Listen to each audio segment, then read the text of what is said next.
Hello everyone and welcome to Tailored Acres. I'm Taylor and I am a home gardener in central Wisconsin, zone 4B.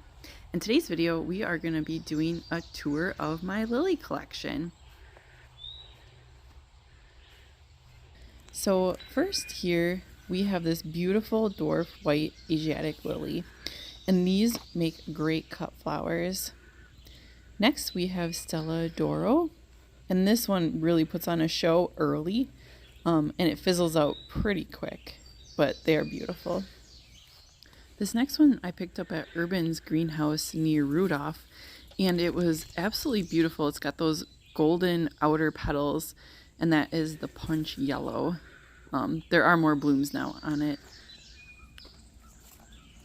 And this one I got from my mom's friend, Monterey Jack. It's got that raspberry ring in it. It's very striking. And next we have some more white Asiatic lilies here. I think these were Easter lilies that I just planted in the landscaping. And then this one is my absolute favorite. I also got it from a friend, Patrician Splendor. It's such a pretty pink color. It's my absolute favorite one. And I spot my nemesis in the garden here, the red lily beetle. They are the worst. So that's why a lot of my lilies just look like they're shredded because of those little boogers. So I just suck them up with a little vacuum and I'm putting them in a bucket full of water to die a slow death. And then I pick up any leaves that look like they are poop covered because that's their babies. So next here we have Forever Susan, and this is an absolutely stunning flower. They made really beautiful arrangements too. And this one I think is Barbara Bauman, not 100% certain. I got that one from a friend as well.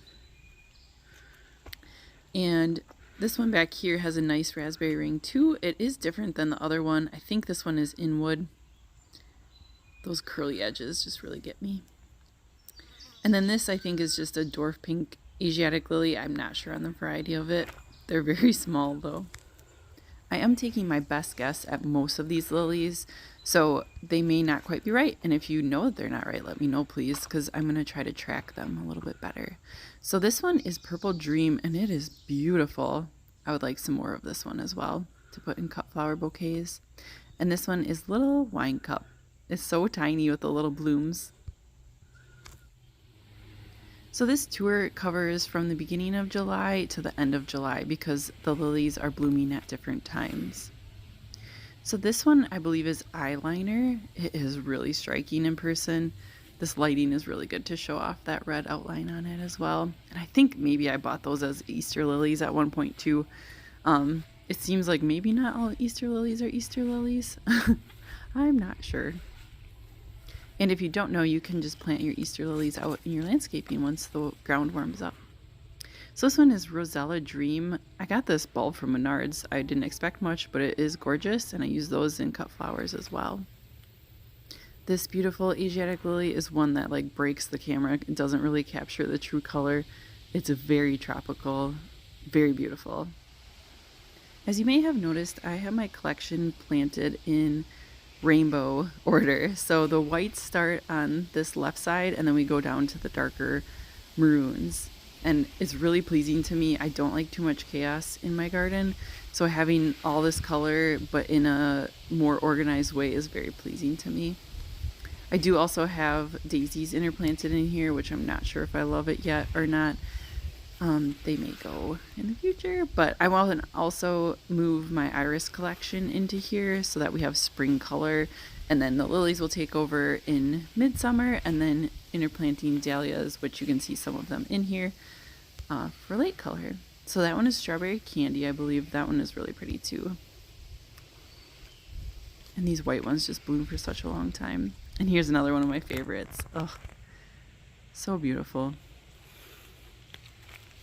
And as you probably heard me say, most of my lily collection actually came from a friend of my mom's, and she had an absolutely stunning collection, so many, and I was so lucky to get so many of these from her and to carry on her cultivars that she has collected over many, many years. This next Daylily here is another one that breaks the color in the camera. It doesn't really truly capture how bright and vibrant it is. And I believe this one is South Seas. It's a very tropical looking daylily. I love it. I really want to get more of this lily to use in cut flower bouquets because how striking is that little bit of peach with the maroon freckles on it. Oh, and so many flowers on that one head. And this one is just tucked in here. It is a nice like raspberry red. It actually matches pretty good in there with those colors. This daylily is just a nice yellow. It's a lighter yellow. It's really pretty. I like this one too. And then we have the classic tiger lilies, and these are taller than I am, I think, this year. Beautiful. The deer love them, though. That's what happened to the one on the left side there. Luckily, they left me two this year. They ate them all last year, unfortunately. And this rose lily is a new addition for me this year. I found it at a greenhouse, and I just couldn't pass it up. Oh, man. I need some more of these rose lilies in this area because they are absolutely stunning, and they would be great for cut flowers as well. So when you're cutting a lily for a cut flower, you're going to want the bud to be colored, and that's when you want to pick them. But then make sure that you remove the pollen stamens once they do open, because that's what will give you the longest vase life. So here's just another shot of that yellow. And this daylily is a very striking red. It's a smaller plant right now for me, but I'm guessing it will put on some more growth because all of these have been putting on tremendous growth every year. And we are to the last lily. This is maybe a buttery white. The edges are curled because it was super hot this day that I was taking this. It usually doesn't quite look like that, but it is a really pretty white. You don't see white lilies too often, so that one is a treasure for sure. But as you can see, we're at the end of July now, and everything is looking a little bit spent. I need to deadhead some of this, and I'm keeping up on the red lily beetle and sucking them up. But let me know what your favorite variety was, and if there's any that I need to add, or any that you identified that I had wrong. All right, take care.